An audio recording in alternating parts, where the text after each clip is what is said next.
Today, we're diving into two totally different playbooks used by some of the most effective architects of American freedom.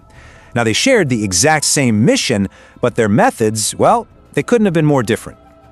So let me just ask you this. When you're up against a massive injustice, what's your strategy? I mean, do you go loud, shout from the rooftops, or do you work quietly, behind the scenes? It's a question that really defines activists and entire movements. You know, in the world of board games, you sometimes get a wild card, a move that just changes everything. So imagine a freedom wild card, a play that lets you jump straight into the action.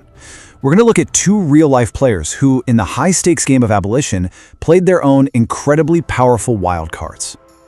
Okay, first up, let's meet a player who absolutely chose to shout from the rooftops, William Lloyd Garrison, a true master of the public voice.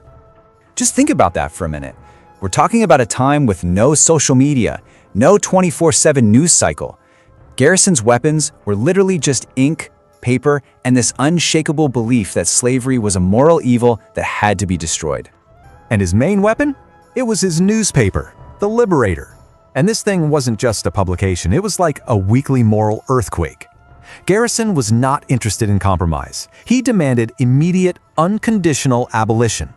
His fierce words made him a target, for sure, but they also made him a crucial ally for giants of the movement like Frederick Douglass and Harriet Tubman. And you know, his impact wasn't just on this huge national scale. He used his platform to lift up individuals too. Take the story of an aspiring sculptor, Edmonia Lewis. When she needed a mentor, it was actually Garrison who wrote the letter of introduction that opened the door for her, helping to launch what became a historic career. This quote right here, it pretty much captures Garrison's entire philosophy. He believed in the incredible power of public argument, of moral persuasion, to fundamentally change a nation's conscience and, to ultimately break chains. All right, now let's pivot to a completely different strategy. While Garrison was making all that noise on the public stage, Levi and Catharine Coffin were building a quiet sanctuary. The scale of what they did personally is just astounding. We're not talking about some big organization with thousands of members. This was one family in one house who directly helped over 2,000 people find their way to freedom. Their home in Indiana became so important to the Underground Railroad that it earned this incredible nickname, Grand Central Station. And Levi himself, he was known as the president of the Underground Railroad. It was a hub of hope, a critical stop in a secret network of defiance. And what they offered was just so profoundly human. It was more than a hiding place.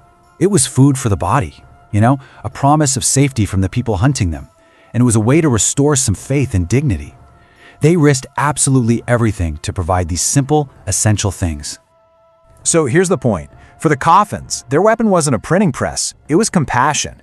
It was the radical act of just seeing another person's humanity and responding with direct, life-saving action, even when it put them in incredible danger. And this brings us to the big question, right? How do these two powerful but totally opposite approaches actually fit together? It's easy to look at them as separate, but their work was deeply connected. So let's just break it down. On one side, you have Garrison, the messenger. His whole deal was public proclamation, working on a national stage.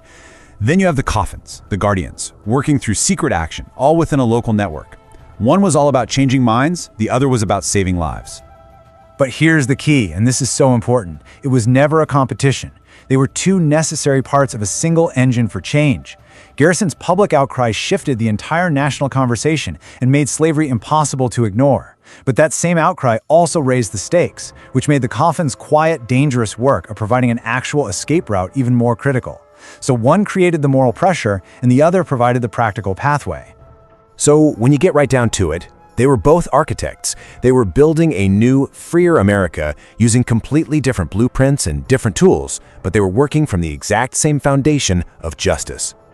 So, what can we really take away from their stories? Well, that a public voice is absolutely essential for shifting culture, that a private home can become an incredible force for change, but maybe most importantly, that real, lasting social change isn't about finding the one right way. It's about understanding how the loud voices and the quiet actions can and must work together. Whether it was Garrison's unyielding conviction being shouted through his newspaper or the Coffin's quiet compassion being offered in their home, they both showed that these are the essential tools you need to build a more just world. The board definitely looks different today, and the rules of the game have for sure changed. But that fundamental fight for justice, for fairness, and for freedom, that continues all around us. So the question they leave for us is pretty simple. What's your move gonna be?